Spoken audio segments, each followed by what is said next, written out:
Good morning or good afternoon, wherever you may be joining us from, and welcome to the third webinar of the 2016 Department of Energy Tribal Renewable Energy Webinar Series. This one is titled Transmission and Grid Basics for Tribal Economic and Energy Development. My name is Sean Esterly, today's webinar chair, and I'm joining you from the National Renewable Energy Lab in Golden, Colorado. And just want to go over some of the event details for you today. Today's webinar is being recorded and will be made available on Western's website along with copies of today's PowerPoint presentations in about 1 week from today's broadcast. And everyone will also receive a post-webinar email with the link to the page where the slides and recording can be located. And because we're recording this webinar, all the phones have been muted. But if you would like to submit a question at any time, and we do encourage you to do that, just click on the question button located in the webinar control box on your screen and type your question in there. We'll be answering your questions at the end of the presentations today. And if you've entered an audio pin when you join, at the end of the webinar, you can also raise your hand by clicking on the raise your hand icon, and I can go ahead and unmute you one at a time so that you can ask your question directly to the panel.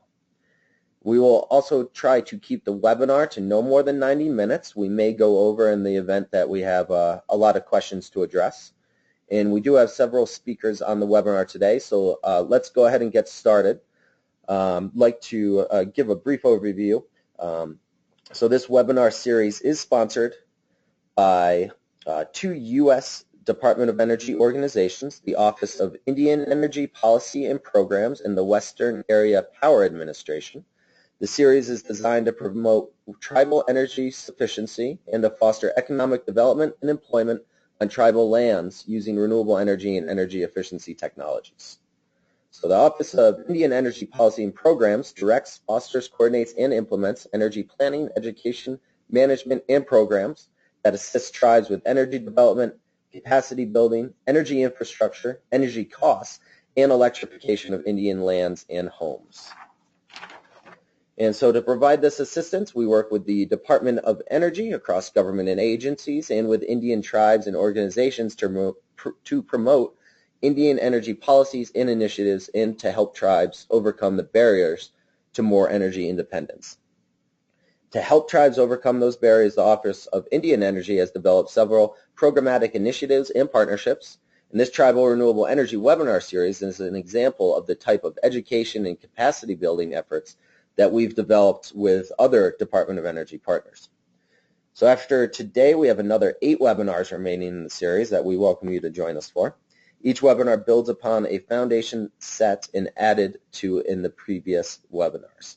The foundation is strategic energy planning and the often undervalued or overlooked benefits of economic development in strategic planning process. And in each of the 2016 monthly webinars, we will try to include tribal case studies and information and hands-on tools that you can use to progress towards self-determination and energy independence. So now I'd like to go ahead and move on to some introductions for today's speaker. As I mentioned, I'm Sean Esterly from the National Renewable Energy Laboratory, and we do have an exciting agenda for you today and are very grateful to be joined by Kurt Daniel, Dave Narang, John Stewart, Tony Scott, Scott Clow, and Bob Easton. And I'd just like to go through and do a little introduction for each speaker joining us today.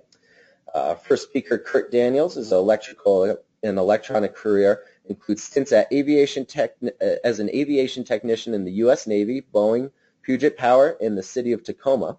At Puget Power in the city, he maintained the Metered Standards Laboratory, performed intertie meter testing and large power customer metering, served as a system operator, and obtained North American Electric Reliability Corporation certification at the Reliability Coordinator level. Kurt then went to work for the Western Electricity Coordinating Council as a reliability coordinator, and he was hired as an instructor at Western's Electrical Power Training Center. Our second speaker today is David Narang, who is a principal engineer in the Power Systems Engineering Center at the National Renewable Energy Laboratory.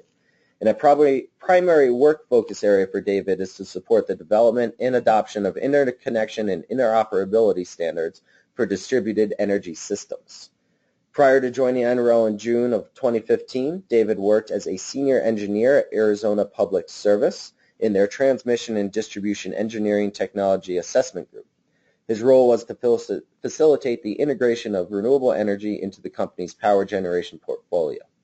And at APS, he led projects to expand the company's knowledge and ability to manage the characteristics, performance, and reliability of photovoltaic systems, and collaborated with internal and external business units to identify, develop, and coordinate technology research and deployment efforts. And David holds a Bachelor of Science in Electronics Engineering Technology from DeVry Institute of Technology, Phoenix, Arizona. Our third speaker today is going to be John Stewart, and he is the Transmission Business Unit Manager in the Transmission Services Department for the Rocky Mountain regions. John has been a member of Western's Transmission Business Unit for the past 10 years, and he has been working with interconnection and transmission service requests for the past 8 years.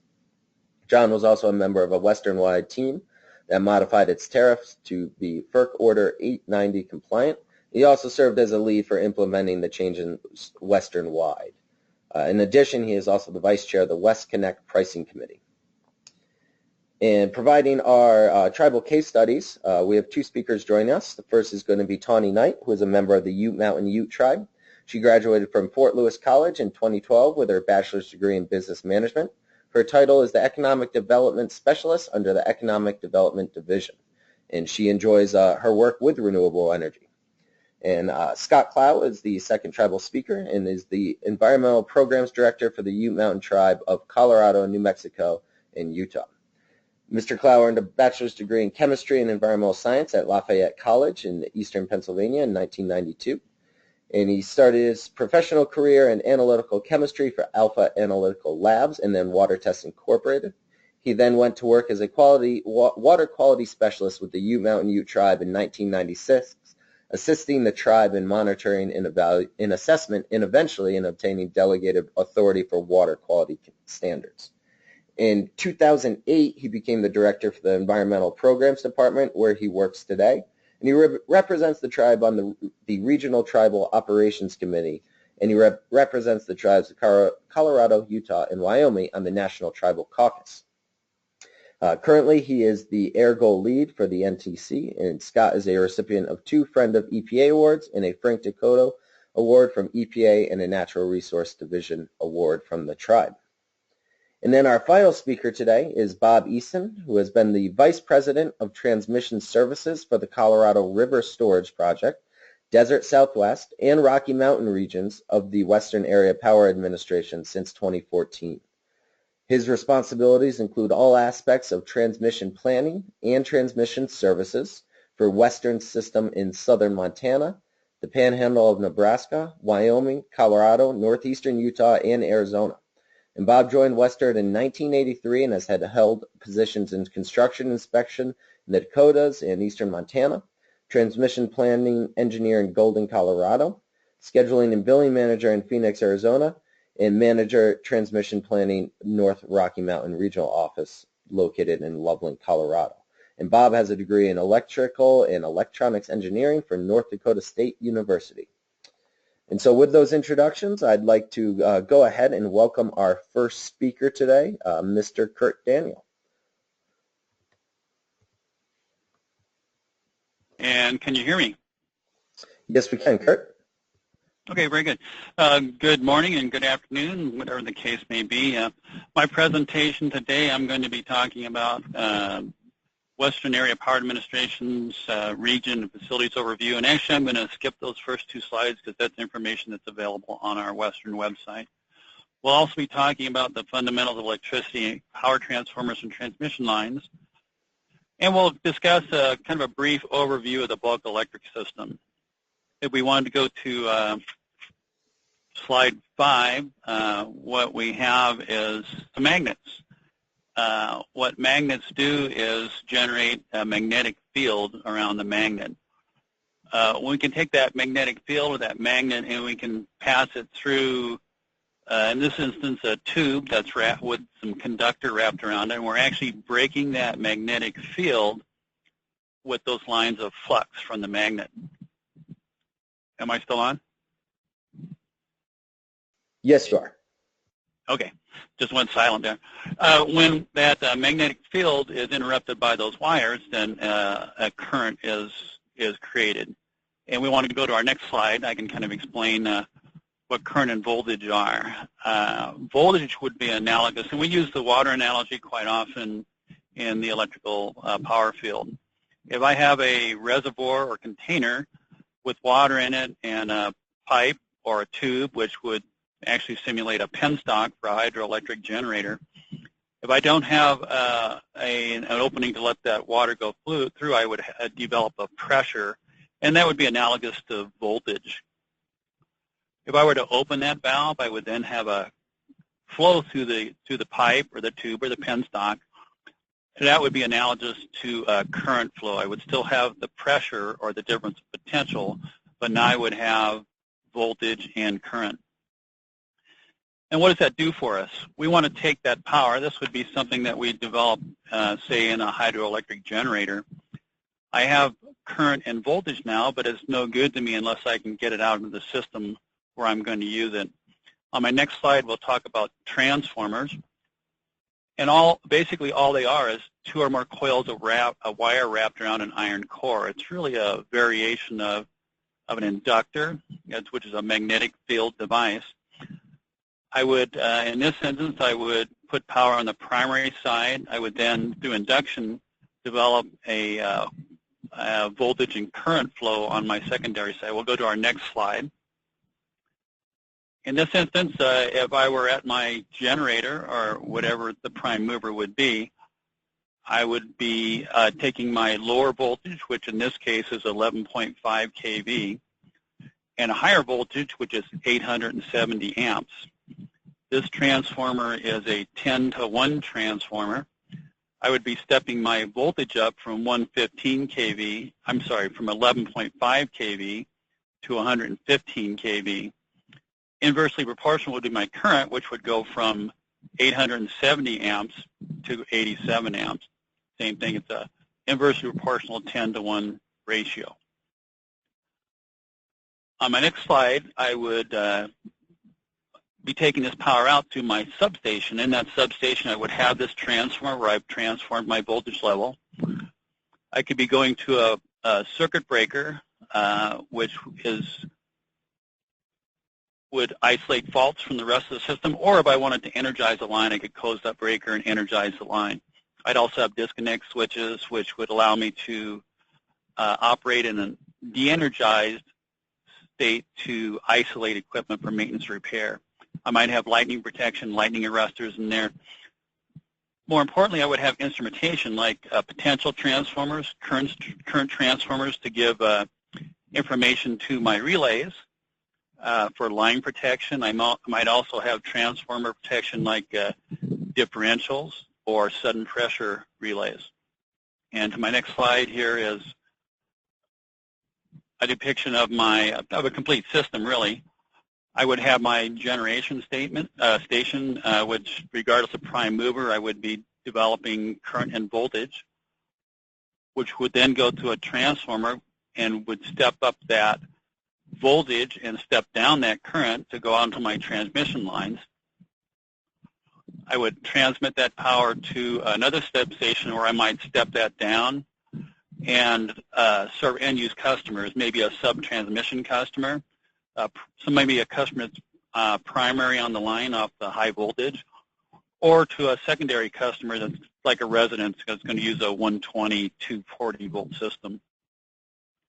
Since we are hydro, on the next page, just kind of a quick shot of what hydro's generation system looks like. To the left, I'd have a reservoir with my trash rack, my penstock, which would allow water to flow in through wicket gates into my turbine, causing my turbine to turn. I'd excite that rotor and develop power coming out of it. Same thing, I would take then step up that voltage, step down that current, put it onto my transmission line, and then serve a load, which is my light bulb.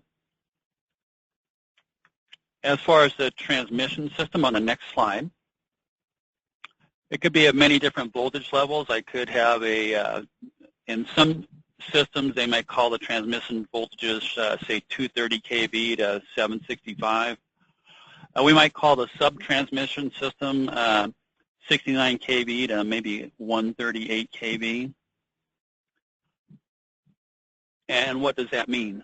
On our next slide, we would see a depiction of a transmission system versus a distribution system. Basically, the higher the voltage, the more clearance will be needed between the phases and ground. So the higher the voltage, the larger physically those structures have to be. Larger physically it has to be, the more expensive it's going to be. We can go to our next slide, and we can actually show a depiction of our size ratio. So, for instance, to the left, I have a 500 kV transmission structure. All the way to the right, I have maybe a 13 or a 12.5 kV distribution structure. You can see in the difference in size. Obviously, the cost of the materials are going to be less for distribution. On our next slide, we can talk about our thermal ratings of our transmission lines. Typically, a transmission line, and as a reliability coordinator, what we like to see is more than one rating for a line. We can have a maximum continuous rating on the line. I can carry this amount of usually MVA or megavolt amperes for forever. I could have then maybe a higher emergency rating, say I could have a higher 4-hour rating, or maybe a real emergency 15-minute rating. And again, those ratings are thermal ratings. They will be affected by ambient temperature. If it's a very hot day, I won't be able to load that line as heavily as if it were a cooler day and maybe with some wind to wick off some of that heat. On my next slide, I can kind of explain why we're concerned about heat. We have something called sag, and this is true of all lines, whether it's distribution or transmission. On a cold day, I would have less sag on my line because the line won't be as hot and won't expand as much. On a full load day or heavy load day when it's hot, I'd have a lot more sag, and I could sag into trees, or I could sag into my underbuild or a lower voltage line. Let's see, and on my next slide, so how do we measure electricity? We usually measure in terms of watts. So 1,000 watts would be a kilowatt. 1,000 kilowatts would be a megawatt. One way to think of it is 1 megawatt, I could instantaneously light maybe 750 to 1,000 homes. A kilowatt or a megawatt, when we use that energy, it's got to be, actually it's used at the same time that it's generated. So that's the thing about our industry. We produce as needed. I turn the light on, the light comes on, I need that power immediately. It's an instantaneous type demand situation. Next slide. And how do we measure this? So for billing purposes, for instance, in a residence, we're going to measure your usage over an hour in something called a kilowatt or a kilowatt hour. That's what our billing quantity would be for low-end users. For bulk electricity or large transmission quantities, we would typically do that in megawatts or megawatt hours at the wholesale level. Next slide. Again, it's an instantaneous demand. As soon as a load demands power, we have to deliver that power from our system. As far as storage, it's really something that can't be stored, although there have been some innovations, especially in the renewable energy field. For instance, if it's late at night, I have really low loads, what will happen is the system voltage will rise, and the system might actually speed up. I might be over-generating. Maybe I have some must-run units. I can't back them up any further. I backed up all my conventional generation, and a practice that's becoming popular is to install what they call a pump storage units.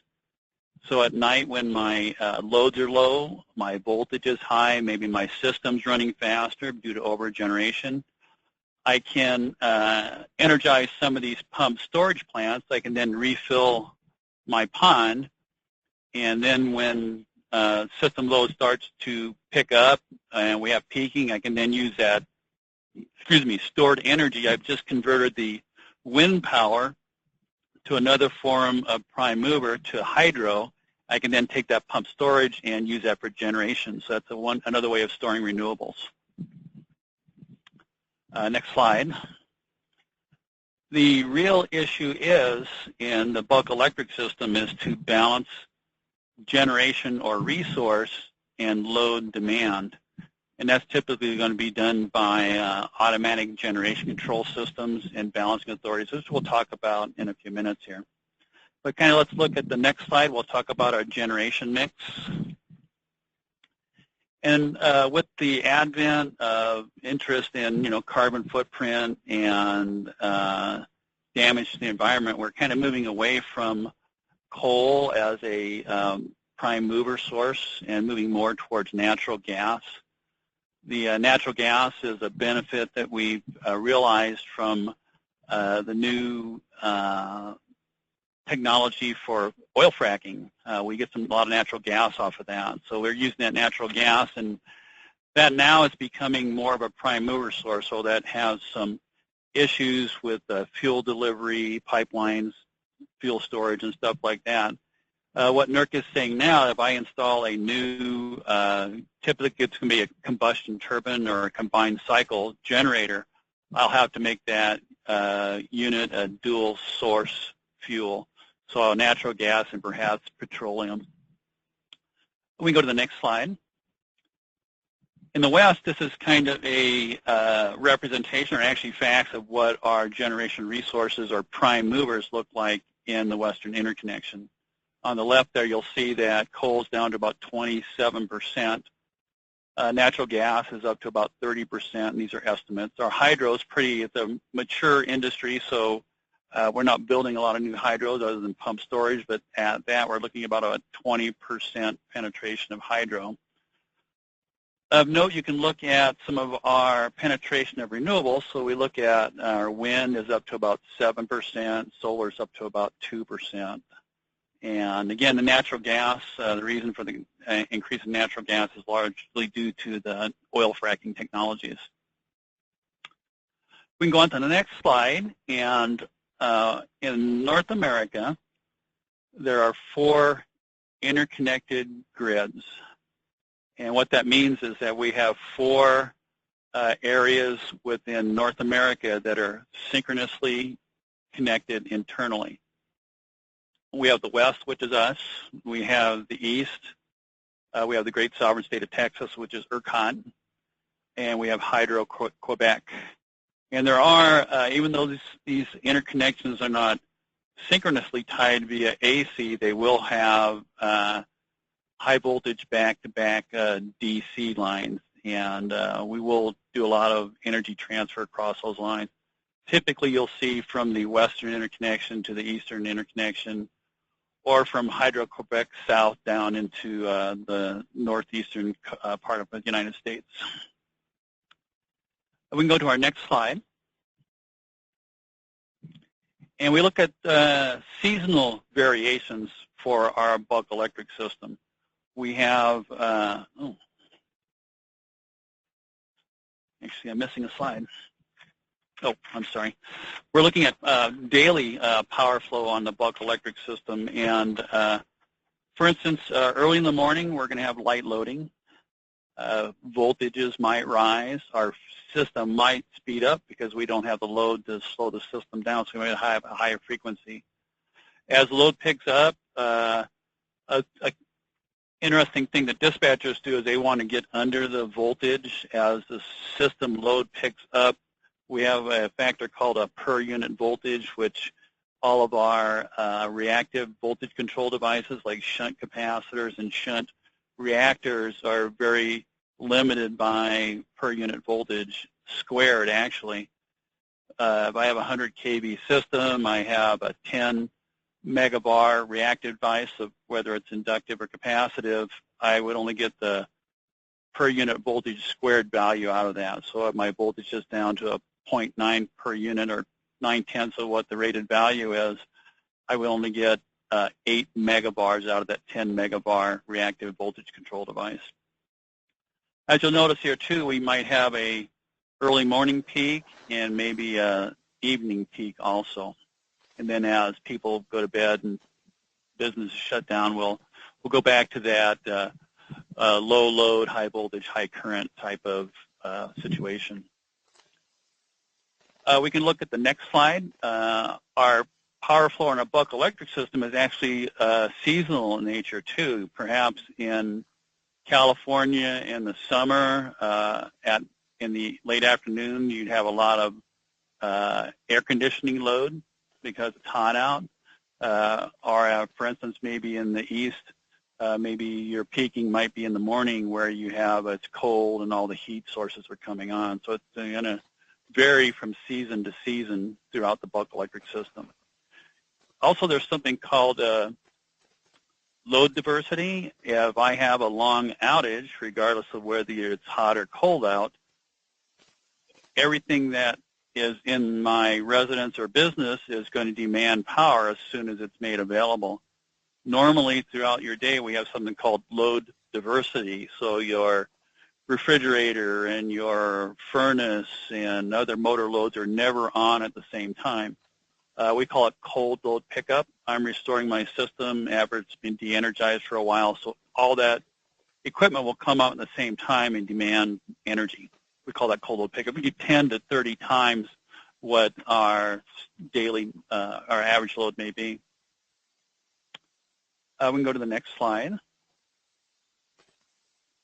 This is a kind of a diagram of what our daily demand curve or what our generation mix. I might have units that are base load, for instance, coal or nuclear power that don't change their megawatt output very easily. They don't like to move. I might bring those units on for a base load to serve a certain portion of my load profile. I would have some units that are easily moved, like hydro or combustion turbines, to maybe follow my loads. And I might have another generation resource, like, again, combustion turbines are really good at this for peaking, or you could use hydros via pump storage to get those high peaks when you need them. We can go into our next slide. We have two factors we have in our industry. We have energy, which is megawatts, or we have capacity, which would be a thermal limit on the line. We also have two kinds of power resource. We have a dispatchable resource, which is more of a conventional generation, which would be hydroelectric or natural gas-fired combustion turbines, or base-loaded energy sources like coal or nuclear power. In our industry now, we're having more and more penetration of non-dispatchable type of energy resources, typically wind and PV or solar. Some issues with some of those, it's getting better, but for instance, they have variability that and uncertainty are part of those. We may not be able to forecast, very well right now, although the technology's improved a lot and it's getting better all the time, about when our wind might be available to give us some output. Of course, we know that at night there's no sun, so there again we're looking at a way to maybe store that energy. Let's see. Again, so those resources, those non-dispatchable resources, really had to be used when they're available. And next slide is kind of an overall view of the interconnected system. We would have our transmission line and with our different prime movers. From right to left, we would have our dispatchable gas, coal, nuclear. Those, again, might be base loaded. That's more of a thermal type of generation. In the center, we'd have our hydroelectrics, again, including our pump storage, which are becoming very popular. One of the good factors about pump storage is typically you may not have to meet any FERC guidelines as far as stream flows, or if it's an artificial pond, no problems with fish or things like that. So that's another attractive thing about pump storage. Also have things like biomass and geothermal. And then our non-dispatchables, all the way to the left, we're going to have our wind and our PV, which again are renewable resources. We can go to our next slide. Well, how do we regulate this? We have FERC, who's the Federal Energy Regulatory Commission, and they regulate the transmission of wholesale, really all energy that goes across state lines. So natural gas, electricity, they also are going to monitor the energy markets to make sure that, you know, another Enron type thing doesn't happen. We have NERC, or the North American Electric Reliability Corporation, and NERC establishes reliability standards that grid operators must adhere to. FERC actually oversees a lot of what NERC does. For instance, FERC might find someone in violation or that didn't adhere to a standard and sanction them with a fine. Well, FERC actually has the final say-so as to whether that fine is appropriate or maybe too much, maybe not enough. Excuse me. Good thing about being fined by NERC is they're going to make you fix whatever it was that made you not adhere to that standard. So, for instance, if I have a $10 million fine, they might say, okay, well, we're going to give you $8 million of that to correct whatever it was, to mitigate whatever it caused you to violate that standard. Then we have our RROs, or our Regional Reliability Organizations, which are an arm of NERC, and they do periodic audits and of the grid operators and levy fines for non-compliance. On our next page, next slide, we show some of those RROs. There's WEC, the MRO, ERCOT in Texas, or TRE. One thing that these RROs can do is they have standards that are set by NERC, and you can actually make those standards more stringent for a region, but you cannot make them less stringent. And we can go to our next slide. So who regulates our internal electrical industry? We have utility commissions. So we might have a PUC, or a Public Utility Commission.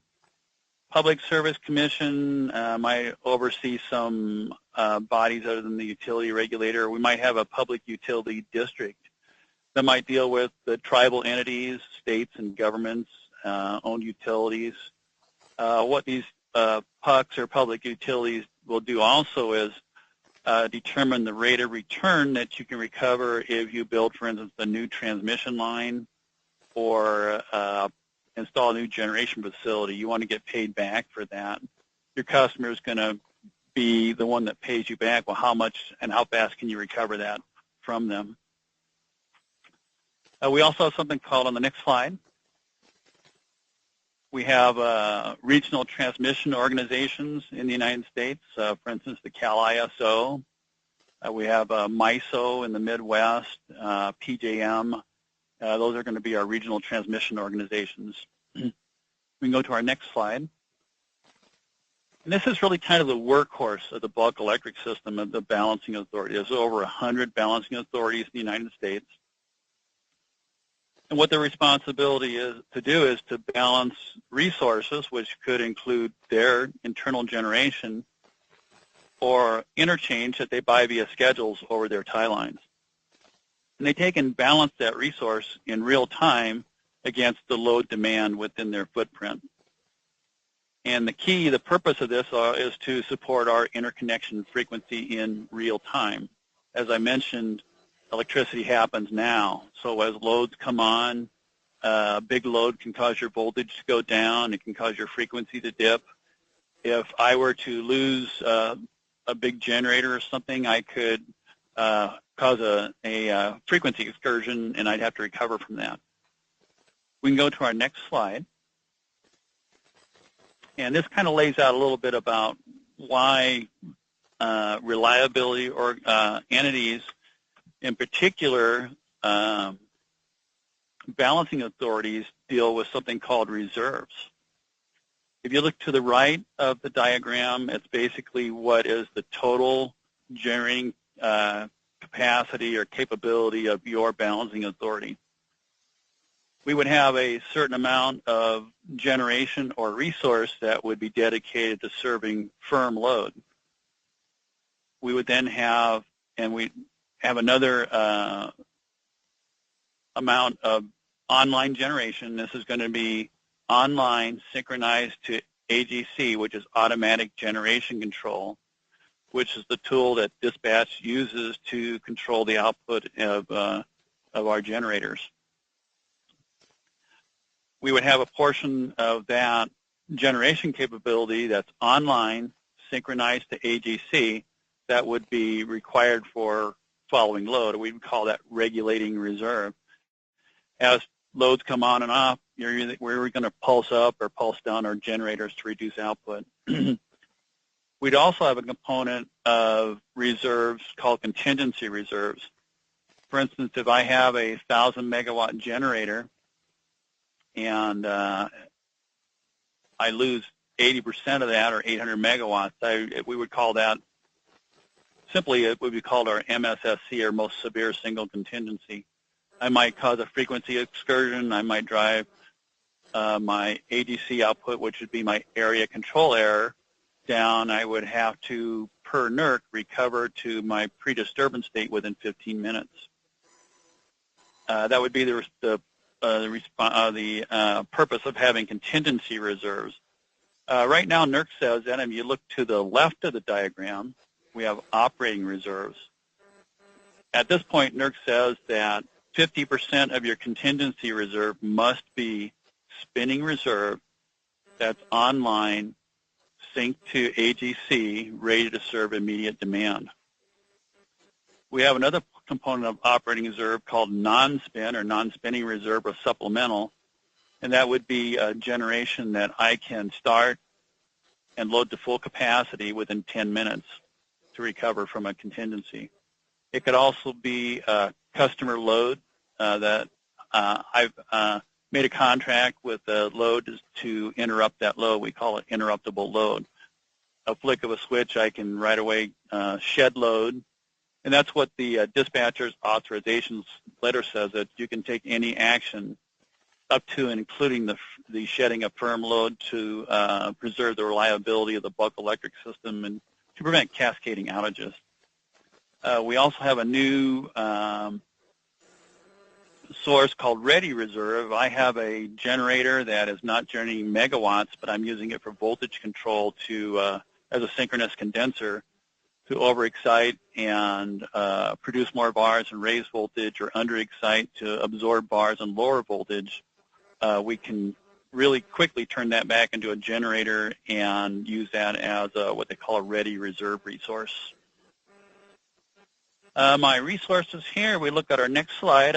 This information was garnered from NERC, from the Electricity Supply and Demand Database, and the Office of Indian Energy, and NREL from their Renewable Energy Data Book, and also the DOE Office of Electricity and Transmission. It's a primer. Very good resources.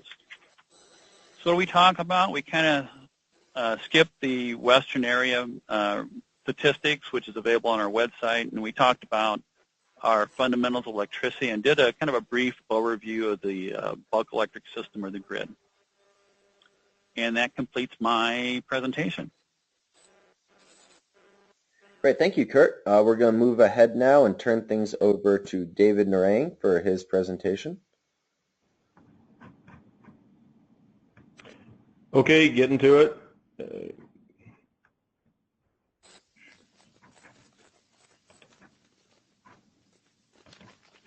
All right, can you guys see my screen and hear me all right? Yep, you're good to go, David. Fantastic. Good afternoon, folks, to you all, and thanks for tuning into this webinar. It's a real privilege to speak with you today, and I'm grateful to Sean, Guy, and Randy for the chance to present. I've got about 20 minutes to share some information which I hope you will find useful. Here's a look at our agenda. There's basically two parts to this talk. Part one includes a quick overview of distribution systems, electric utility operations on the distribution side, some emerging topics in grid integration, and the Department of Energy's plans for accelerating efforts for grid modernization. Then in part 2, we're going to switch gears to review permitting and interconnections. And then I'll just wrap up by giving you some additional resources if you want more information for later. So as some background, I just wanted to review that NREL is one of 17 national laboratories owned by the Department of Energy. The DOE labs have 4 mission areas, as you see listed here on the top, and those areas are nuclear security, science, energy, and environmental management. And a big part of the purposes of the DOE labs are to solve important problems in each of these mission areas, also to maintain vital scientific and engineering capabilities at our facilities, and to promote innovation that advances U.S. economic competitiveness. The graphic in the middle shows our intended role, which is to exist in cooperation with the university community and industry, and to really help scale up the basic science carried out at the university so those ideas can be adopted by industry. Our teams and facilities at the DOE labs are really ideally suited to support large, complex, multidisciplinary, long-term projects, but we enter into more tactical projects as we see the need arise. On the bottom right, you see the locations of the labs, and I'm speaking to you from the NREL facilities in Golden, Colorado. NREL is unique among the 17 labs in its focus on commercializing and deploying energy efficiency and renewable energy technologies. The lab bridges science and end markets by working closely with private industry and with federal, state, and local agencies to bring really competitive products to market and to deploy them in significant scale. On this slide, I've highlighted the systems integration group to which I belong, and this team works on the topics you see listed, including grid integration of distributed energy systems, building energy efficiency and control, cybersecurity, and distributed energy standards. This slide really takes off from where Kurt left us and is intended to give you a high-level overview of a typical distribution feeder. On the right is a graphic that shows some of the major equipment you'll find, including the substation transformers shown at the bottom right, which happens to be the head end of this feeder. So the term feeder refers to the wires and all the related equipment that carries electricity from the substation on the bottom all the way to the end of the feeder. So along the way, you'll find ground-mounted and pole-mounted distribution transformers that, as Kurt mentioned, convert the distribution or primary voltage into secondary or service voltage. We also have some voltage regulating equipment like capacitor banks and voltage regulators to maintain that voltage within ANSI limits. You will, of course, find customer loads, residential, commercial, or industrial loads. And many utilities now have wireless digital meters that measure those loads. On this particular feeder, you also see both large-scale and residential-scale solar energy systems.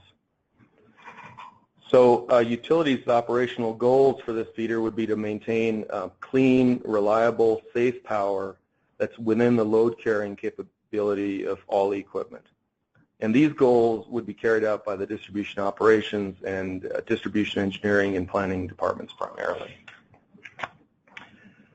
In other groups within the utility, other issues will be managed. And you can see there's many other important considerations that go into making sure that utilities are managing risks and opportunities in a fast-changing world.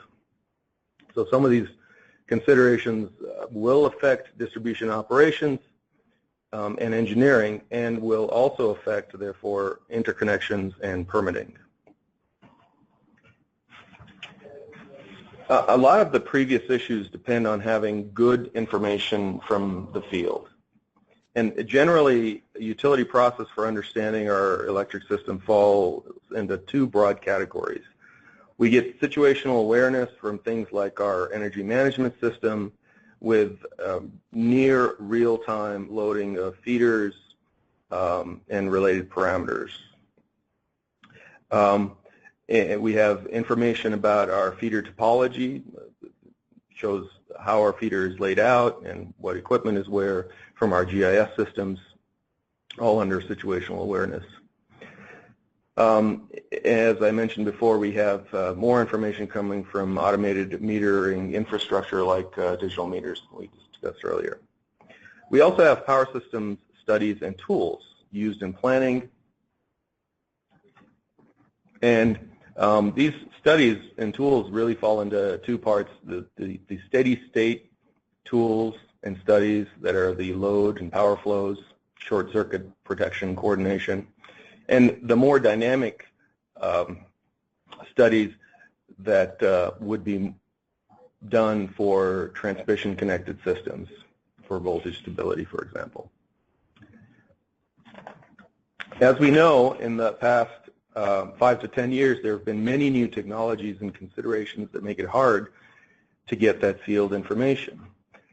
And there's a lot of discussion on all these changes that are occurring that affect utility operations and electricity markets. I've highlighted just a few illustrations on the next couple of slides to give you examples of how this is evolving.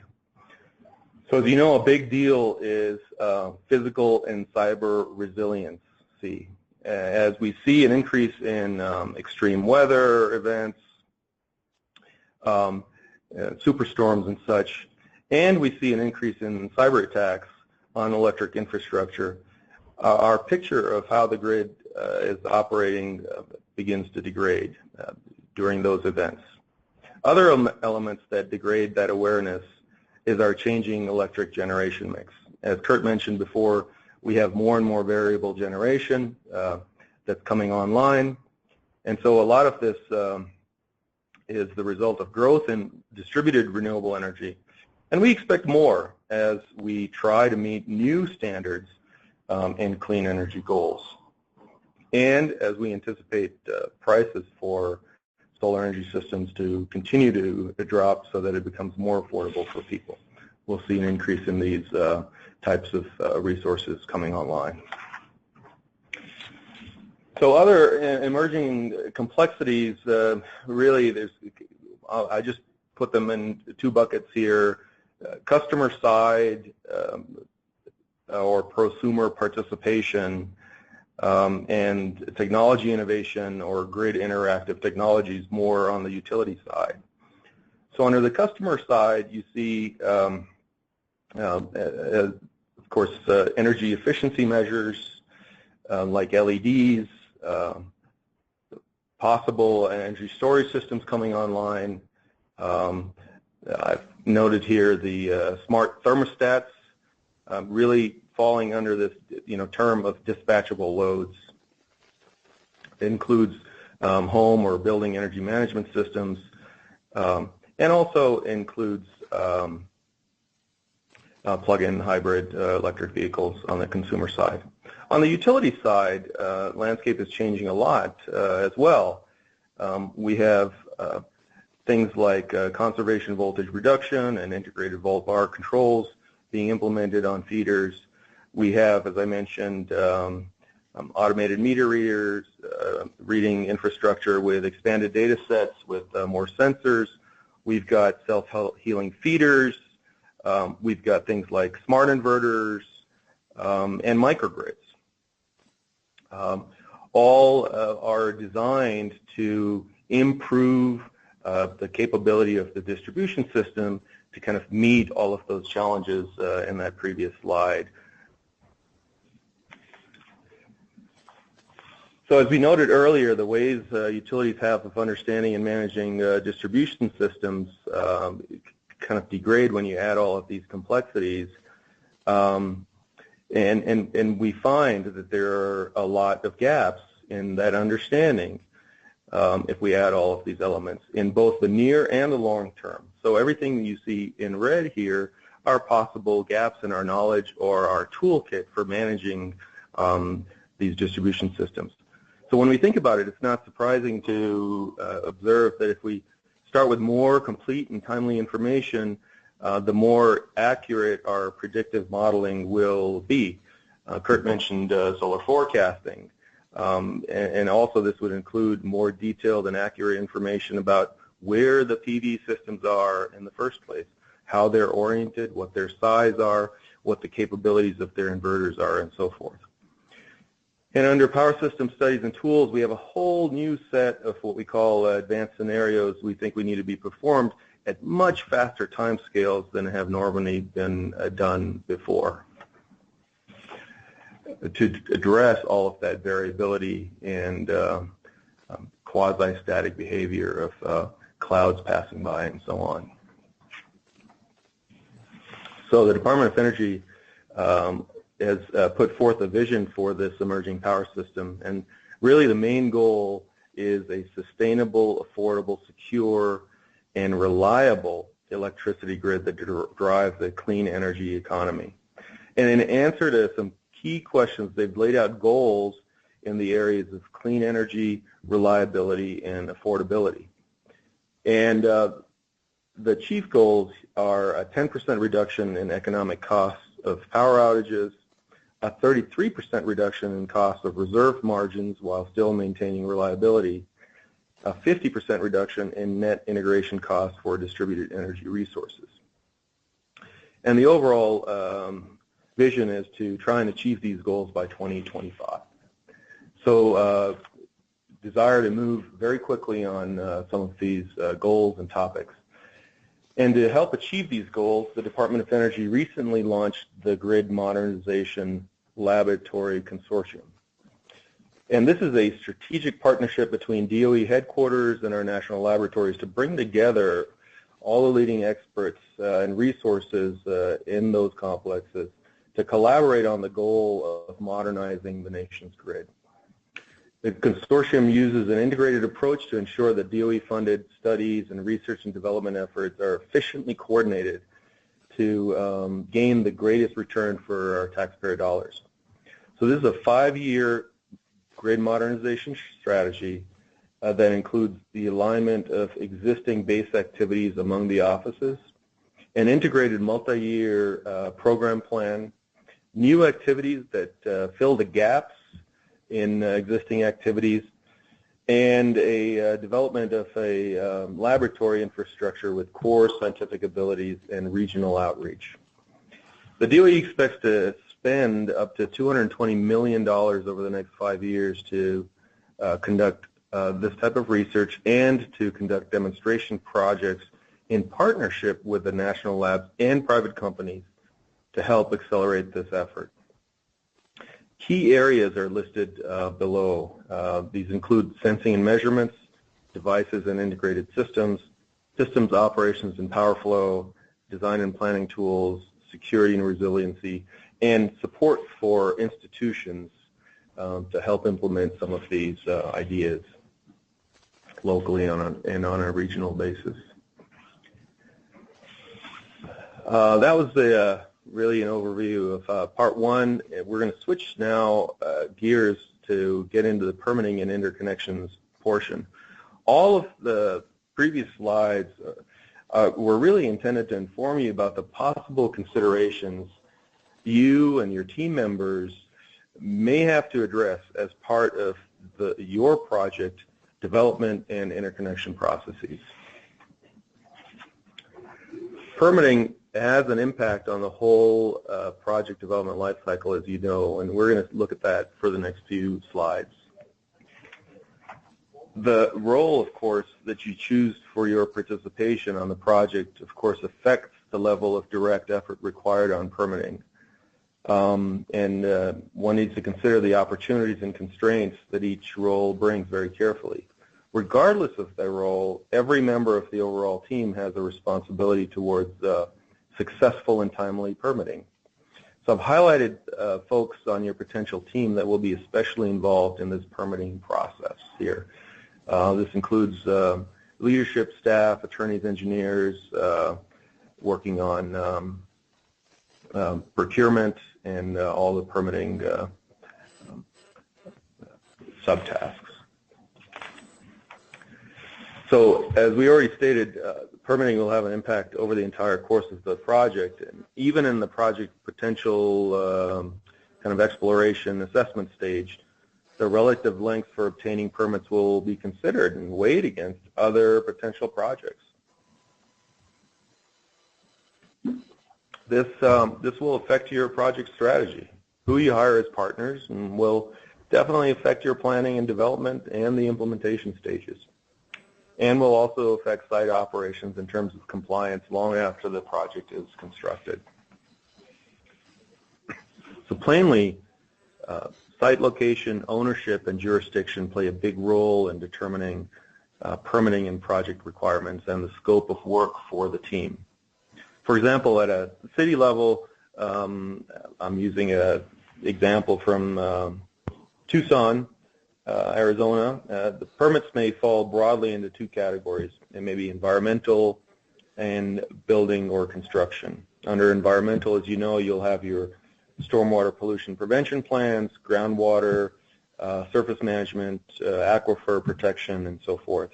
Under the building and construction permits, you'll have your zoning classifications, building permits, electrical permits, city floodplain permits, site development plan, and so forth. As you know, at the federal level, there are many more entities involved at local, county, state, and federal levels. And the issues will involve not only on environmental and building, but it will also include security or safety agencies like Department of Homeland Security or potentially Coast Guard, FAA, and any energy regulation such as FERC that Kurt mentioned. On these projects especially, I think the permitting team manager needs to make sure to drive communication and process among the various entities to keep the project on track. Switching to interconnection agreements, which are described as the technical rules and procedures allowing customers to plug into the grid, these interconnections can happen at the transmission level, as Kurt mentioned, or at the distribution level. Now, if at transmission, one would also need a transmission service agreement that allows the generator to wheel power across lines that maybe somebody else owns. And if you're selling that power to someone else, you'll have to have a power purchase agreement. And these are very important agreements, not only for the seller, but will also affect utilities' generation stack and marketing and trading operations. At the distribution level, you know that each utility has its own set of interconnection requirements. The interconnection application kicks off the formal process, but for large projects, as you know, there are likely more discussions before that.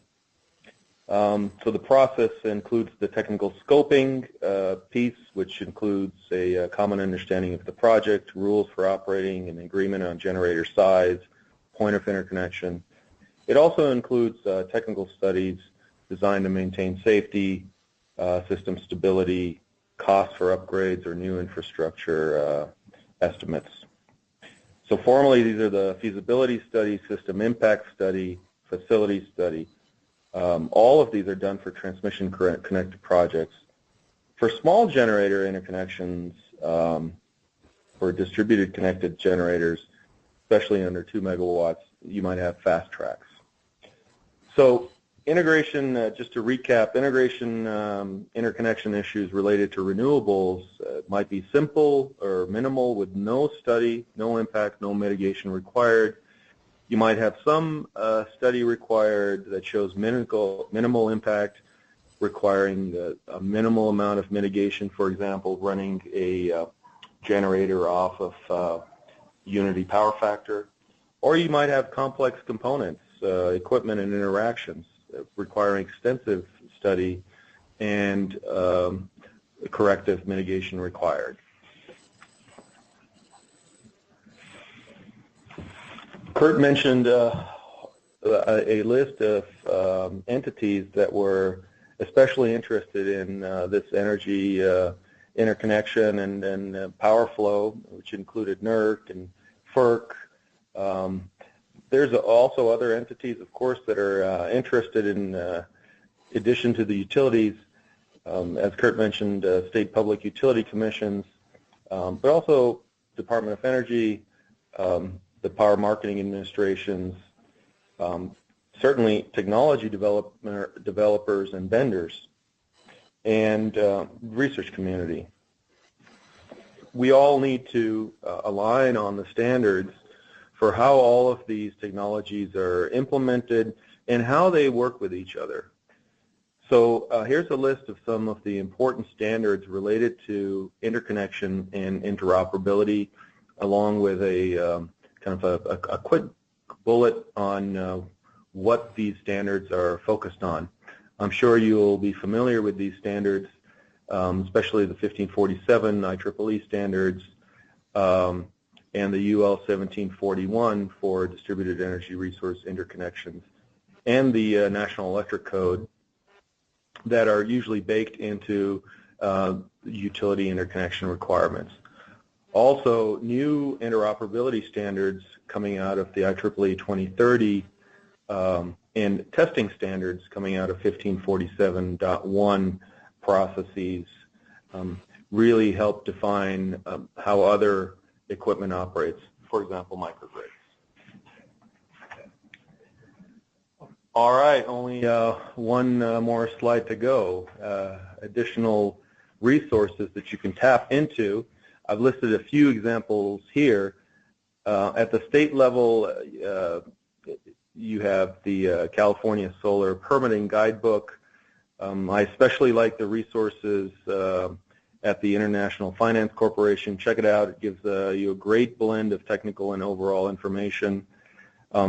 Other resources are the Interstate Renewable Energy Council, BLM, DOE Energy Efficiency, and Renewable Energy websites. Kurt mentioned a whole bunch of great resources also. And I also wanted to mention three resources out of NREL. One is the Distributed Generation Interconnection Collaborative. It's a series of webinars that you can join to learn from other practitioners about distribution interconnection issues and solutions. There's a technical assistance for tribes that NREL offers through the Department of Energy funding. And we've recently published a PV handbook related to high penetration for distribution engineers. So sources are listed at the bottom of my website presentation, and I wish you best of luck in all your projects. That is the end of my presentation. Thank you very much. Great, and thank you, David. And so we'll move ahead now to the next presenter, and that is going to be John Stewart from Western. And John, I'll pass over the controls so you can show your presentation.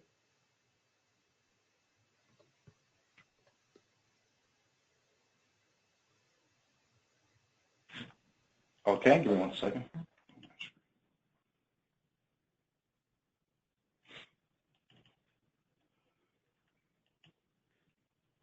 Can everyone see my screen? Yes, we can. You're all set. All right, great. Good day, everyone. My name is John Stewart with Western Area Power Administration, and I'll go over the interconnection process as well as some transmission service request process that David started diving into a little bit. So I'll go in a little bit more detail than the previous presentation. So some of the things that I'll be covering today are the interconnection types, some of our old revisions we have made, as well as the transmission service issues that come up. And towards the end, I guess the end of the entire presentation, we'll have an open discussion or any questions you may have. Just to clarify, there are two types of processes we have here at Western. What I'm going to go over is typically found in the majority of transmission service providers you may deal with. They usually have a large generation interconnection process and a small generation interconnection process. And the differential mark between the two is 20 megawatts. So something at 19.999 is considered a small generator. 20 megawatts or above is considered a large generator interconnection request. And the last one, and we also have what's called wires-to-wires requests as well, which are usually used to serve additional load. Here's a very, it may be difficult to see, but as you can tell from all the boxes, to go through the large generation interconnection process, it does take some time. What we have experienced, at least from my own experience, if you're thinking about interconnecting to a utility, I would say you may want to expect, about 12 to 14 months for the technical study work to get done. And that goes from the feasibility study to the system impact study on to the facility study. And in a moment, I'll go in more detail what you'll get out of each of those studies. But typically, the technical work is usually the easier part of the interconnection process. And as someone kind of alluded to, the more lengthy process is really the environmental side, or obtaining those permits. Now, Western is a federal agency. We do follow NEPA, which is the National Environmental Protection Act. So there's certain requirements we must do on the environmental side. I'll go a little bit more detail as we go along for that one. Now, Western's a little bit different than some other entities that you may want to interconnect with. But typically with us to start the process for a large generator interconnection, we have an application fee of $10,000. However, in the recent years, most utilities have changed that requirement, and now they differ between $10,000 to up to $250,000 of deposits in advance. And someone may be asking, why did they change it and make the requirement so high? Well, when the renewable push came on, or surge came on several years ago, a lot of requests were being made to the transmission service providers. And some of those requests were just tying up queue spots and preventing providers from looking to what some may consider the more serious or more advanced projects. So to determine if someone was very serious about their project, they raised up the requirements. Now, these funds that are identified as deposits, they will be applied towards working on your project. Now, one thing we do ask for, and it's not required, but it is preferred, is to have site control. Some transmission providers you may deal with will ask you to provide this. Now, for the small generation interconnection process, it is required to have this. Here's three examples of what is site control. In essence, you must present to the transmission service provider a document that states you have either you own the land, or you have a lease option, or permission from the landowner to build a generator on that site. Now, I'm going super fast because I know we're kind of a little bit behind time. So, one of the studies that was kind of identified in David's presentation, he hit on it, was called a feasibility study. In essence, what this study is if you were to submit a request into the transmission service provider and you're not quite sure of what the outcome is, some people have chosen to go to do this study. It is an optional study. It is not required. And with the results of this study, you'll get an idea, in essence, more like a 10,000-foot view of what will happen to the interconnection system if your power plant were to connect to it.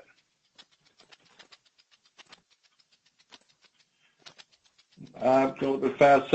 But the next phase in the process is the system impact study. Now, this study is required for all interconnection requests. This is where, in essence, where the rubber meets the road. A study agreement will be presented to the customer. Once it's signed, provided to the transmission service provider, and the deposit's made typically of $50,000 what the study costs. The transmission service provider will begin analyzing your request. They will look at the impacts of your generator interconnecting to the system and identify if there are any mitigation items needed. Typically what they'll look at to see if there are any voltage problems or any thermal overloads. And then they will provide to the customer in a report if there are any overloads or any voltage problems and what the mitigation is to correct that problem. And in that report, it'll say, we analyzed, for example, that there was an overload on line X. Well, we determined that in order for you to mitigate that, you will need to either A, rebuild the line or build a new line or make upgrades somewhere else on the system. And they will provide to you a cost of those upgrades of those upgrades at ballpark cost, as well as a very high-level schedule.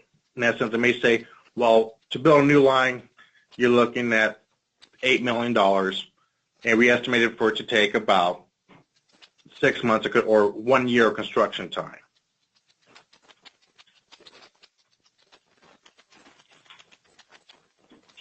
Now, once the system impact study is complete, the customer will now have the option to do a facility study. Excuse me, it is mandatory for them to do a facility study. Now, sometimes a customer may look at the system impact study results and determine that the costs are too high. It's not economical for me to build a new line and have this power plant connect to the system. Instead, I am going to withdraw my request. But for those that want to forge ahead and continue on the process, the next step is the facility study. In the facility study is when the transmission service provider will dive into the details.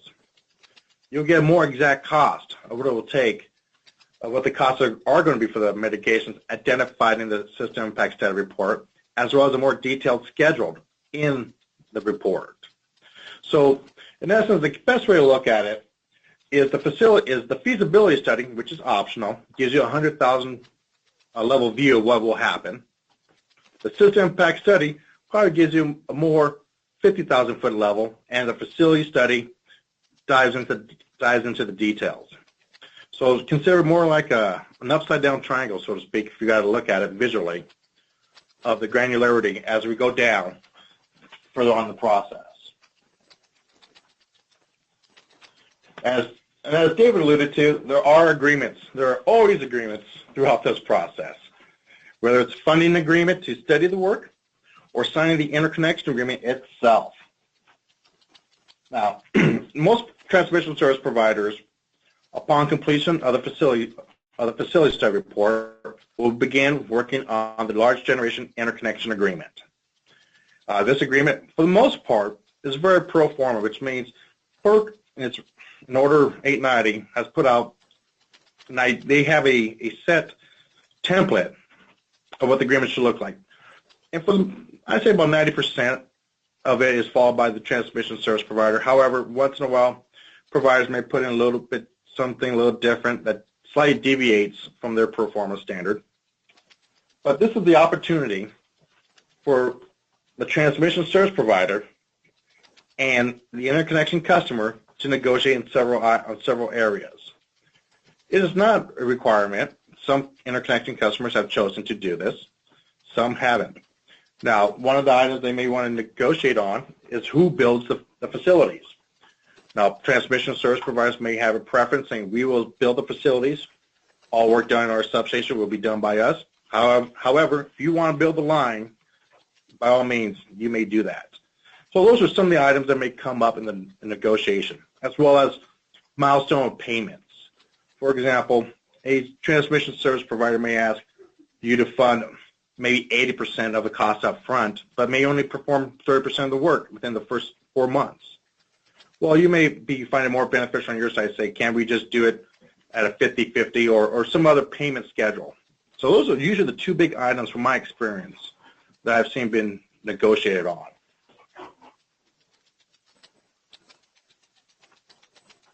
And now one thing, I'm skipping ahead, excuse me, for the interconnection request that's extremely important is your queue position. Some of you may have heard of a queue position. Why is it important? Well, the reason why the interconnection queue is important is that drives, based on your queue and your timestamp of you getting your request in the queue, of how the transmission service provider is going to look at your request.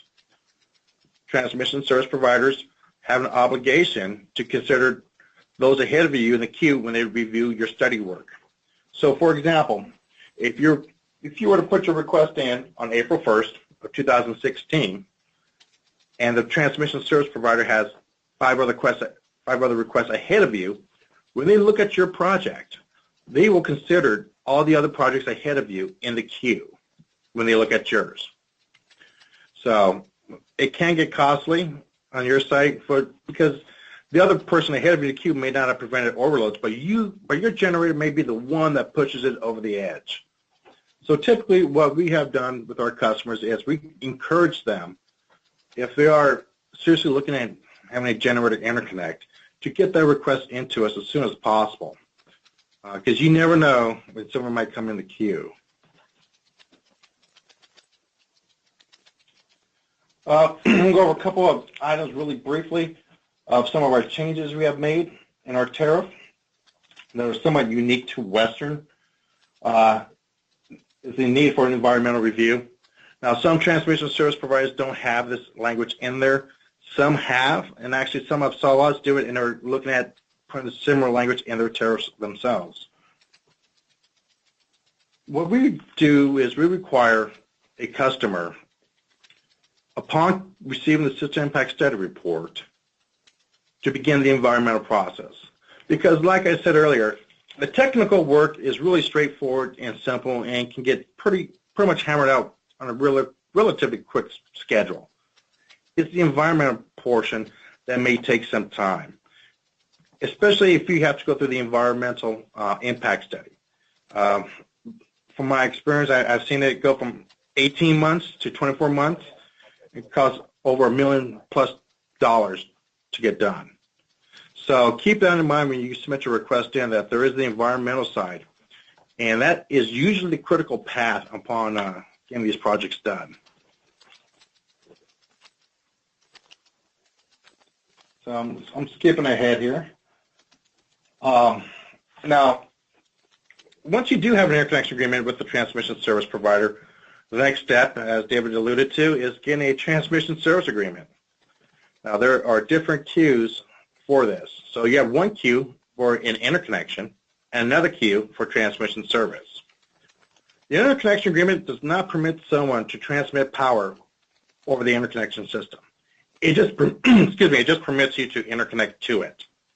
The transmission service agreement that you will have with one provider or sometimes multiple providers, that permits you to transmit your energy or reel it through or export it to wherever your power purchase agreement is.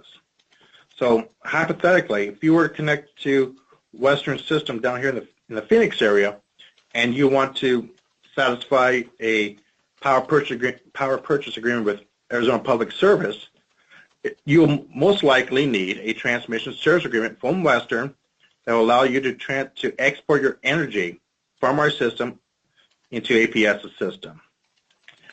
And a lot of the study work is very similar. It's throughout the tariff, you know, it's called a system impact study followed by the facility study. That's usually what the studies are called. And they're very similar in both instances for a transmission service request as well as an interconnection request. So that's about my presentation. I try to make up some time there. I guess at the end we will have some questions. So that's all I have. Great. Thank you very much, John. And so we'll move right along, and in light of time, we'll go now to Scott for his presentation. And Scott, if you're ready, I see that you're still muted. I can hand you the controls. Okay, I think I'm unmuted, if you can hear me. Yep, and handing the controls over to you now. Okay.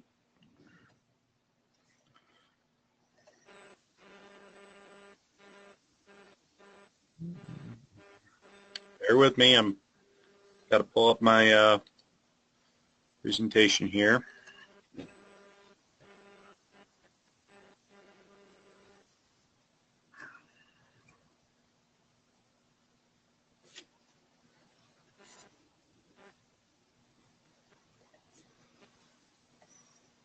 Great, good to go, Scott. Okay, so just before I get going, we had tentatively planned for me to cover some commercial scale projects that we're looking at, and Tawny was going to do some local scale. I don't think she's has any slides for that to share. So, John, good job speeding up and getting us back on schedule, but we probably have a little more time than we needed. So I have some slides here about things that we've been working on the commercial scale. And so we have a renewable energy committee here, which includes our planning department, our environmental programs department, and our economic development program. And we have three potential renewable resources available to us. Our solar resources are the ones we've been focusing on because that is very well supported with data from NREL. We are also looking at a pump storage facility, as the earlier presenter described. Those are becoming more a bigger part of the energy picture nationwide. And we also are going to be looking more at wind. Our biggest wind resource here that we're aware of is on our on the Ute Mountain, the namesake of the tribe, but that is a sacred mountain, and they don't want a bunch of wind turbines up there. That being said, there are some other locations on reservation trust lands that have wind potential, and we're going to be working with NREL on testing some of those. And then the tribe also has a bunch of land that they own off from the reservation that may have potential. So we haven't ruled out wind. It's just hasn't been our primary focus to date. So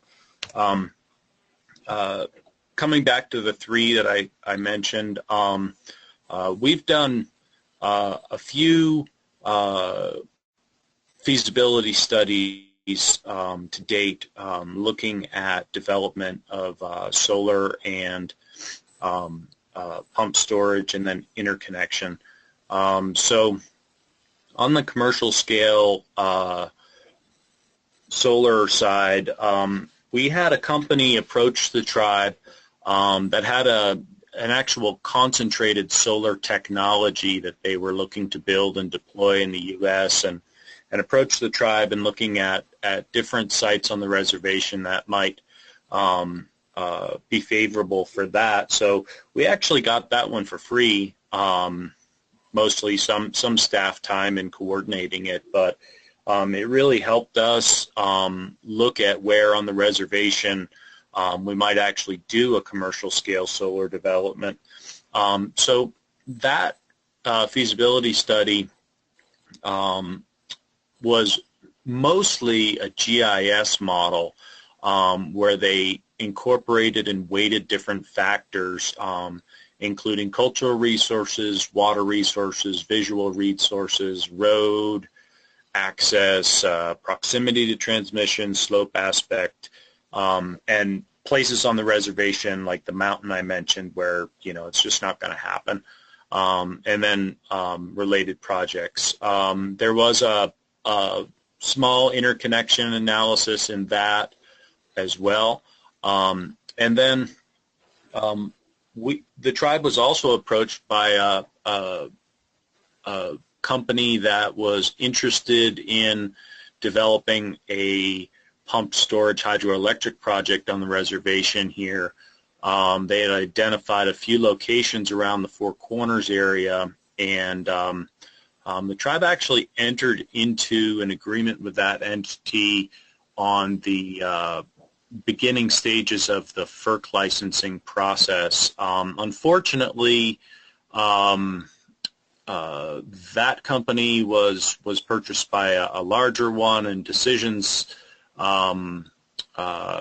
the decision matrix changed and things weren't getting done, so we actually broke apart that agreement, and we're no longer partners with that company, and we canceled the FERC application process until we are on firmer ground with that. And then thanks to Department of Energy and WAPA, we did a pre-feasibility interconnection study. So what the gentleman was just talking about with an interconnection study. We did a pre-feasibility study, which has been helpful.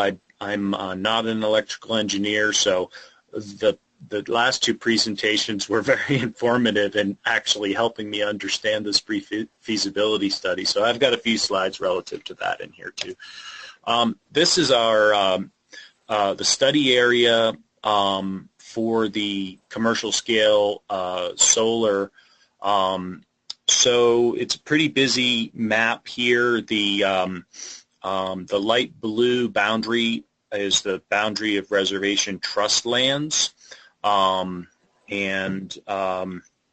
you can see there's a big chunk of land in southwest Colorado and northern New Mexico that are contiguous, that are reservation trust lands. And then there's up to your upper left to the northwest in Utah, there's some parcels of land that are also trust lands. Those are allotted, some owned by the tribe, some owned by individuals. And also on this map, we have transmission lines. There's a WAPA line and what's identified as Utah Power and Light in some of these, which is Rocky Mountain Power, Pacific Core, also has a major line running across the reservation. So this is just kind of a basic map of where we are relative to Four Corners and the Western Power Grid. So in the feasibility study on solar, I just wanted to put in a couple slides that kind of show a few conclusions out of that GIS model. So Site 1, these are ranked from the best potential to the I guess feasible but not most desirable potential, 7 locations. So Site 1, over 3,000 acres. It's adjacent to the location of the hydroelectric project, within a few miles of the WAPA 345 kV line, within 5 miles of 2 major substations around Four Corners. We got established roads. We have some water resources. We do have a national park and a tribal park nearby, so visibility impacts were considered in this. And then T&E species, the gentleman before, John, mentioned NEPA, and threatened and endangered species are a big part of that. So more needs to be learned about that.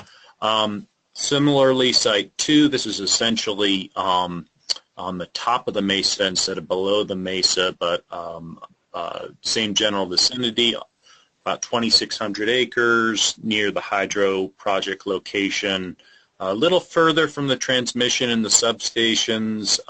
Again, we have some water resources, so visible resources are impacted a little more on this one. We have to go up 1,200 feet to the top of the mesa, which is, why we would have the pumped storage project there. And again, T&E species need to be studied more on that one. Going to run through some maps here. So this is Site 1 and 2, the ones that I just described. You can see by the topography, Site 2, the upper to the right there is on top of a mesa. Site 1 is below a mesa. Essentially, if we had a hydroelectric facility there, we'd try to build solar around it to power the pump back side of that as much as possible. This Sites 3 and 4 actually are over on the Colorado part of the reservation. So the strange-shaped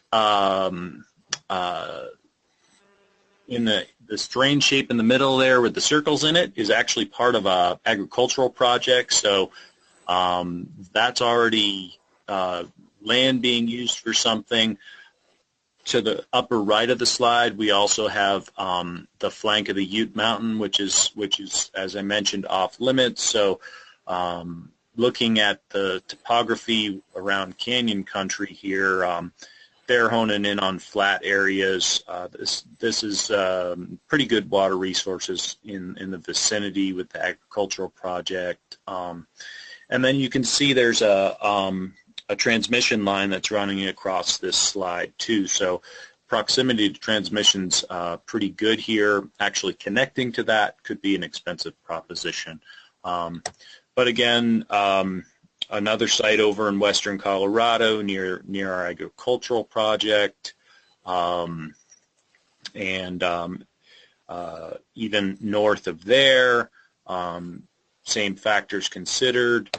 And then these sites are actually way down in the opposite corner of the reservation, southeast edge of the New Mexico lands. You can see there's a 345 kilovolt tri-state line running just south of our boundary in this one. They're actually building another the San Juan Basin Connect line is supposed to be built on a corridor right next to that. So there's good interconnect opportunity down there. I should mention that there are some other planned land uses around Site 7 here that would probably preclude that site as a solar deployment site.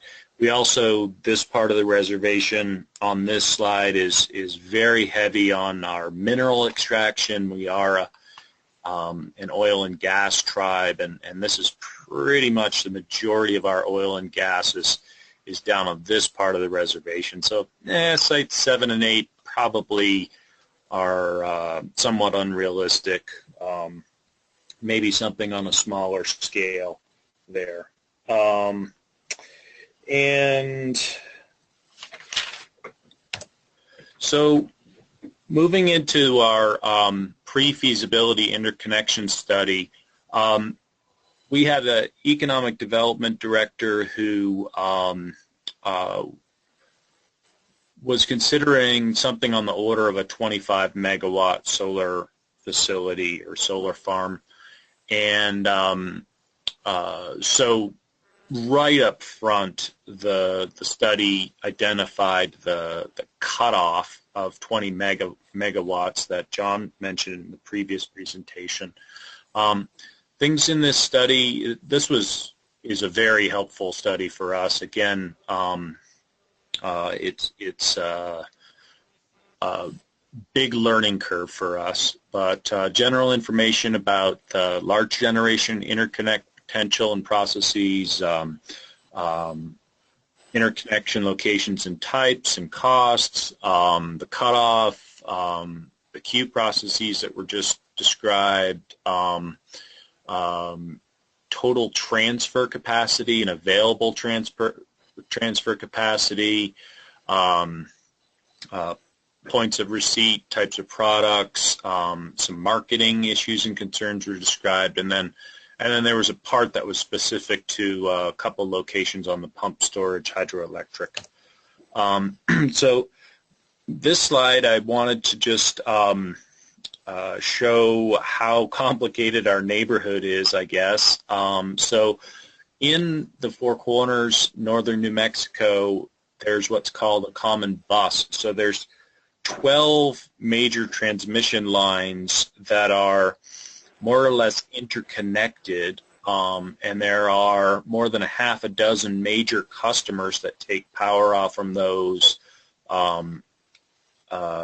Studies have showed that it's more constrained to the west and southwest, and that maybe markets to the north might be more favorable for us. And then some of these options may require another rating process through the Western Electrical Coordination Council on that. So The figure to the lower left just shows the lines, and that's part of the solar feasibility study, the interconnect component of that, and then the colored one on the right's from the WAPA Department of Energy study that shows a little further down into New Mexico where those lines go. But the reason that we have this common bus in Four Corners is that we have two coal-fired power plants on opposite sides of the San Juan River here. The San Juan Generating Station is closer to the Ute Mountain Reservation, and there's a couple substations within miles that I mentioned in that solar feasibility. And then on the south side of the river is the Four Corners Generating Station. And the EPA's Clean Air Act, what they're doing now in reducing the emissions from those coal-fired power plants is creating a lot of opportunities for various entities to tie into this common bus, and the tribe's very interested in that. We're hoping we can get something in the queue before other people beat us to the chase on that, but we're looking seriously at this opportunity. So the interconnect analysis looked at three types of connections, different levels of voltage. For the small generation, connecting into the 345 line is just not feasible. The 230 is more feasible, but it's not practical unless we plan to really build it out to a big generating station or multiple generating stations. So distance to the interconnection is a factor there.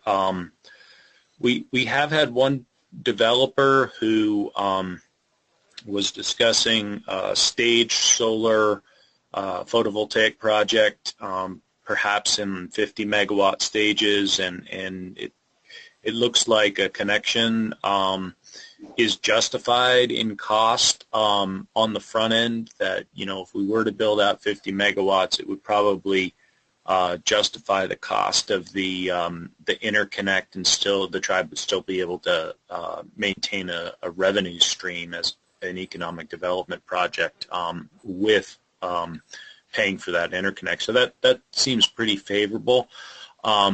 Again, this study was based around a 25 megawatt concept, and so it didn't really consider the large scale solar or hydroelectric quite as much as that, you know, size. So the 230 kilovolt connection would be on the order of $6 to $8 million. Also part of this study was a discussion about stepping up the power from the photovoltaic array to a transmission line. So they looked at whether to transform that at the source or to transform that at the interconnect, and so it would be a little bit cheaper to do it at the substation. I think it would be on the order of $7 million at the generation source, and more like $5 million at the substation. So this diagram just shows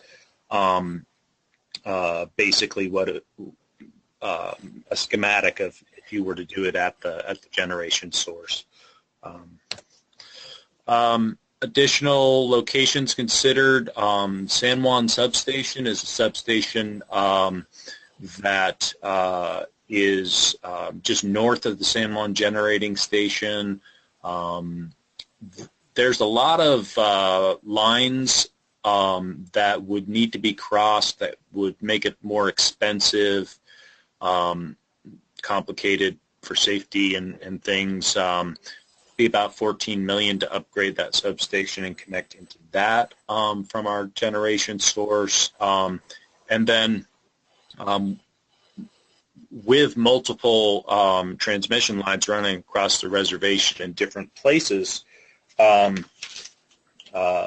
we looked at, just tapping in and building a substation, something on the order of $42 million. Now, if we're looking at the pump storage hydroelectric project, that's a very expensive project, and it could conceivably justify an investment on that scale. For a PV solar project, that wouldn't necessarily be justified there. So, in summary, the tribe has the land and other resources to build commercial scale solar and a pump storage hydroelectric generator. We also have potential with local electric utilities for small generation. And there's a lot of customers out there that are looking for clean energy on the large generation. So there's a lot of opportunities for the tribe and in that Four Corners bus there. The interconnect scenarios vary. A lot of challenges in planning and scaling. So the size of the interconnect, investment in interconnect, location of interconnect, they're all different. As the previous presenter alluded to, the permitting and process team leader is going to be very influential in actually shaping what sort of project comes out of this effort by the tribe.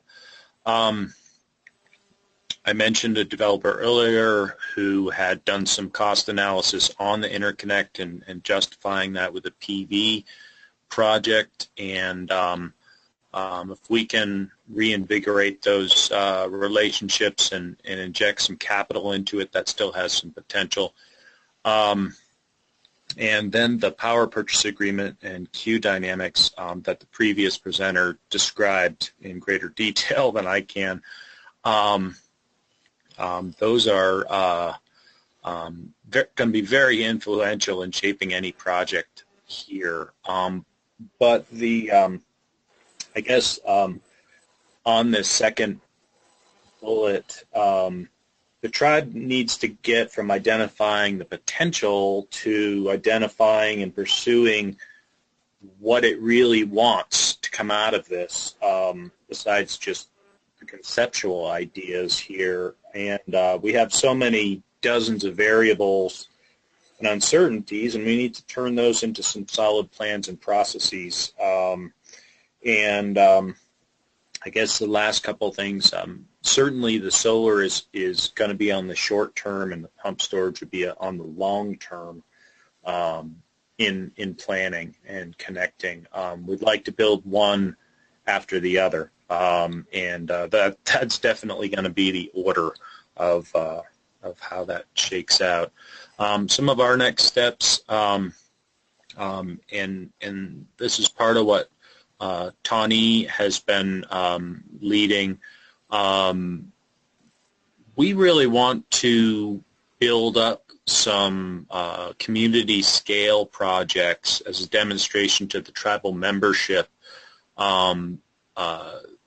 before embarking on the commercial scale project. So we're looking at a couple photovoltaic projects here, 1 to 2 megawatts. The town of Toyoak, where our offices are, the tribal seat, uses between 1.5 to 2 megawatts annually. That's average. I put it in an annual perspective because we have our agricultural project varies significantly from summer to winter, and the power relative to that. But On the hydroelectric, we are actively pursuing a micro hydro project on a canal here. We have an energy deflection structure to protect the canal, and it's just diffusing energy, so we want to actually harness that and generate some electrons and some revenue for the tribe. So that's going to be a small-scale project. It's already being planned, and we have some partners on that. So that's probably going to be our first renewable energy project on a, approaching a megawatt scale, half a megawatt or so. I wanted to mention we haven't looked really closely at the Rocky Mountain Power line.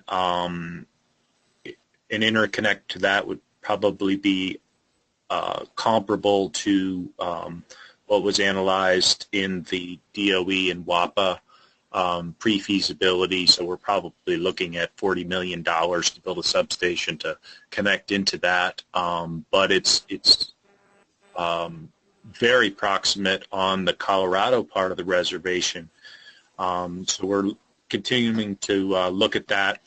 And then my last bullet is that we really need a staff person to be the lead on this. We have an ad hoc committee, as I described, and it is a goal here in the next year or two to actually create a renewable energy project coordinator who would be 100% focused on these projects, and instead of having a little bit of my time and a little bit of other people's time on it. So that's kind of where we're at with renewable energy deployment and project planning. So thanks. Great, thank you, Scott. We have one more presentation. We're gonna ask Bob Easton if he can give a condensed version of his presentation so that we can still get to the question and answer session. So I'm gonna turn things over once again so we can see their presentation.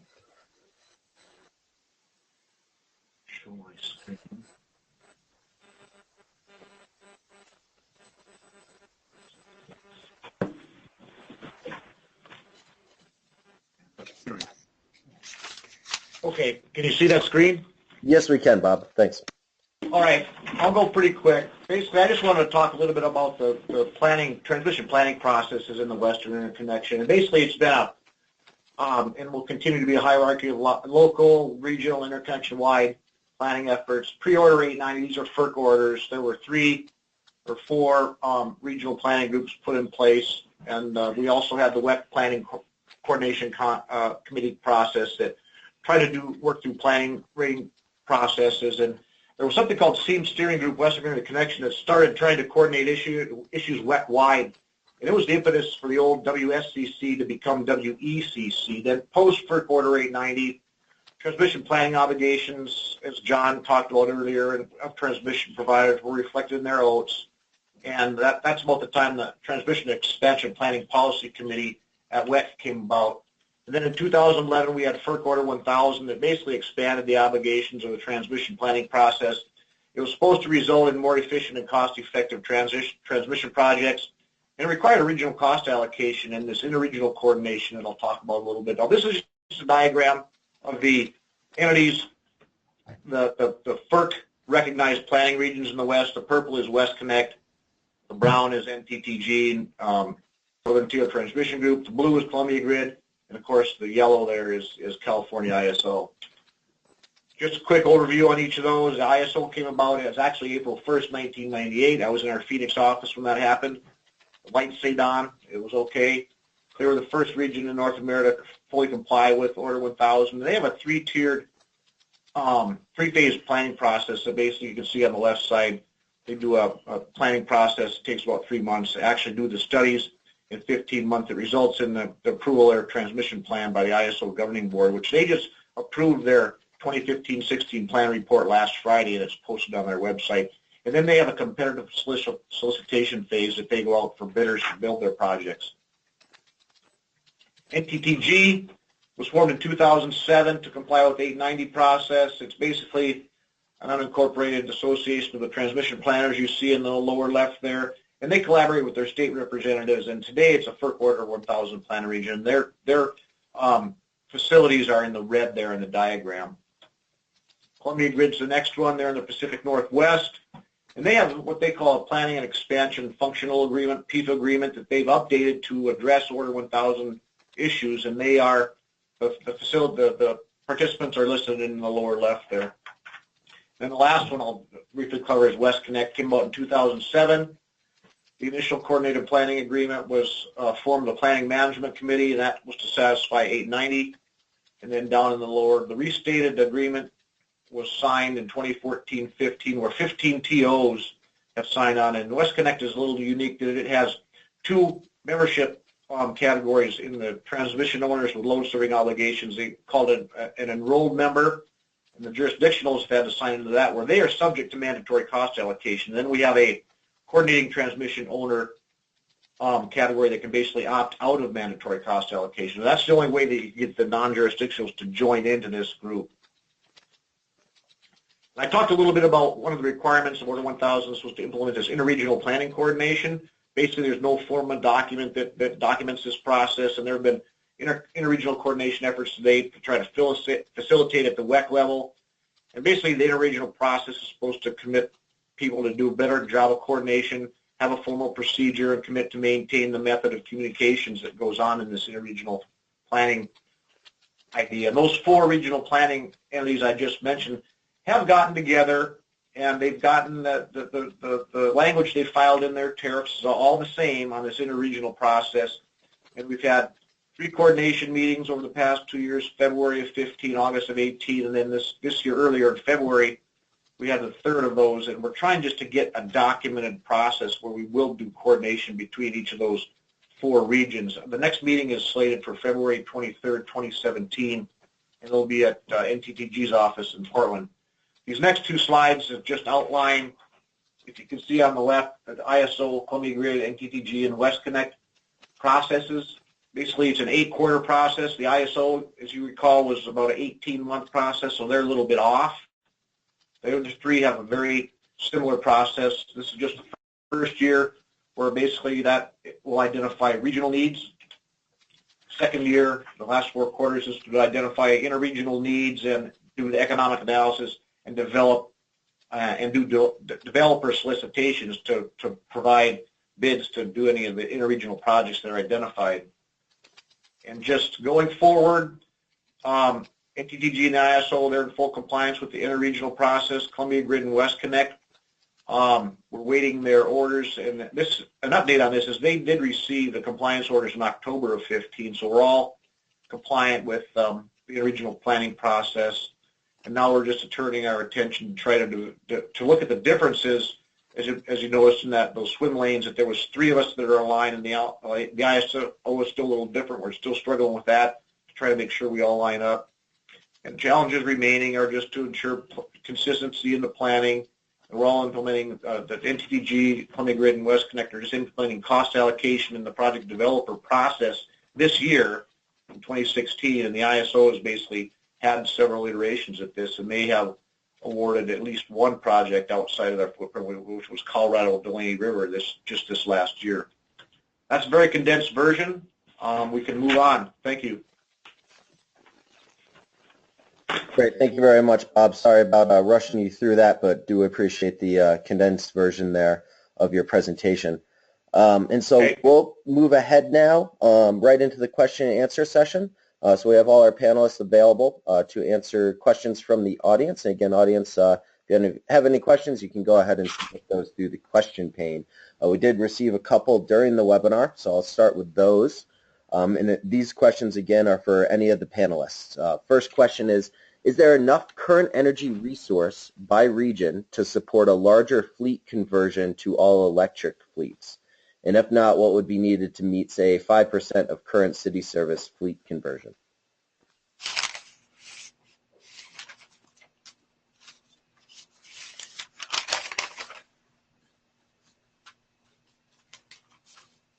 And that question, looking at electric vehicles, perhaps we could also take that one offline and answer post-webinar.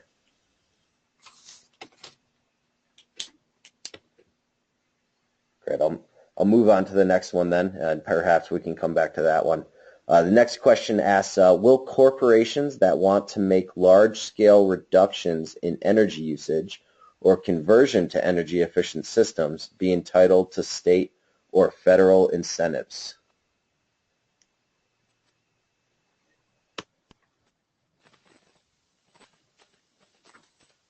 So this is Narang.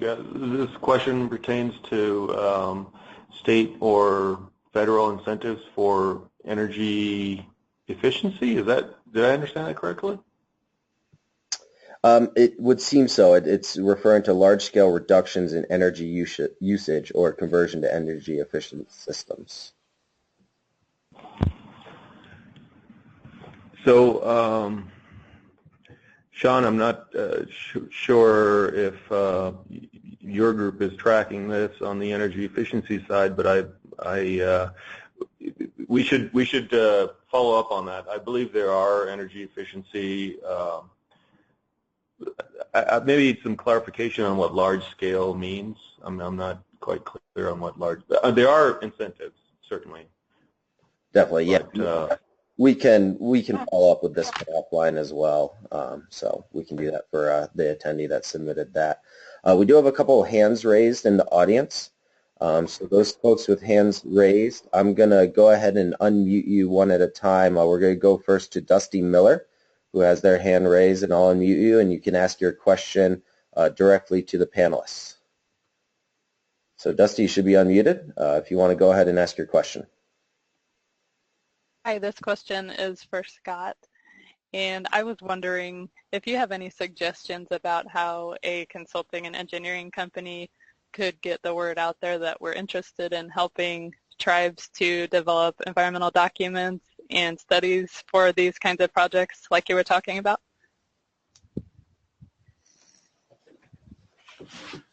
Yeah, I mean, direct contact is good. I mean, we're on the interweb. If you Google us, you'll find our website and our contact information across the tribe or our environmental programs department. So direct contact, I would say, is good. I'm not sure that any of the federal entities can really steer private consultants towards projects directly as far as their legal limitations. I guess paying attention to what projects might be happening and then direct contact, I think, is the best. Okay, that sounds great. Thanks. Great, and we'll move on to the next panel attendee with their hand raised, Scott Griffith. I see that you have your hand raised, so I'm going to go ahead and unmute you. Go ahead and ask your question to the panelists.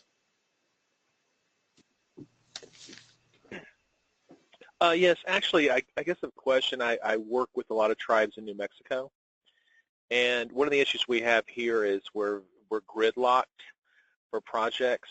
So are you guys working on any basically community-sized, I mean, are there some incentives for, let's say, community-sized projects that actually can't get on the grid as it is?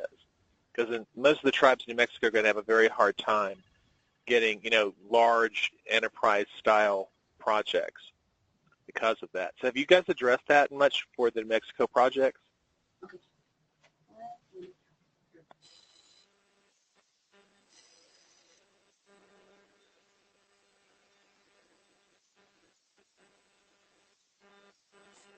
Would anyone like to weigh in on that?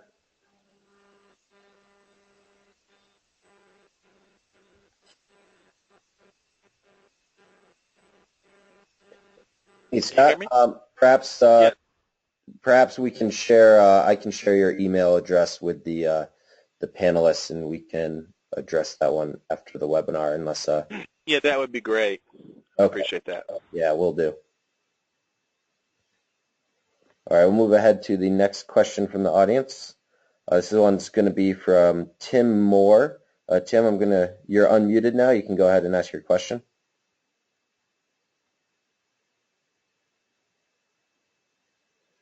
Oh, Tim, you're still muted on your end if you want to unmute and ask your question.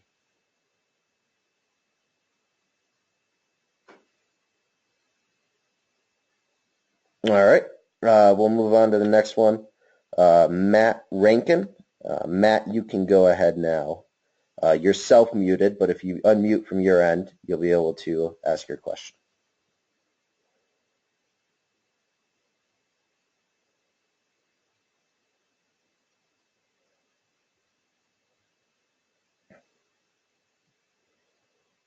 Nope.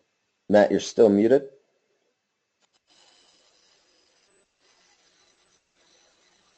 All right, we'll move ahead then. Up to this point, that is all the questions and all the hands up that we had.